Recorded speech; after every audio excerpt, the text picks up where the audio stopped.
సమస్యలాగా route వేస్తుంది.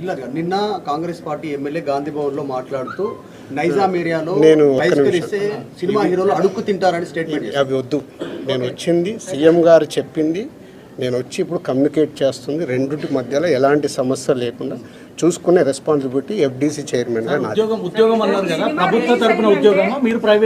ప్రైవేట్గా ముందు ఫిలిం ఇండస్ట్రీ నుంచి నేను చేయాల్సింది ఏంటంటే, నేను నిర్ణయం తీసుకుంటున్నాను, సీఎం గారికి కూడా చెప్పాను. రేపు అక్కడి నుంచి గవర్నమెంట్ నుంచి ఏమొస్తుందని మనం చూద్దాం. ఒక సినిమా రిలీజ్ అయిందంటే ఖచ్చితంగా అభిమానుల దగ్గరికి వచ్చి పలకరించడం, సినిమా గురించి అభిమానులతో కలిసి చూడడం అనేది ఆనవాయితీగా వస్తుంది.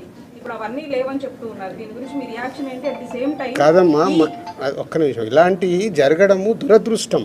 ఎన్నో సినిమాలు రిలీజ్ అవుతాయి, మరి ఎప్పుడు జరగవు కదా. అప్పుడప్పుడు ఎవరు కావాలని చెయ్యరు, సిచ్యువేషన్ వల్ల జరిగిన ఇన్సిడెంట్ ఇది. ఎవరైనా కావాలని చేస్తారా? ఇప్పుడు వాళ్ళు కూడా ఆనందంగా కుటుంబంతో అక్కడ చూద్దామని వచ్చారు.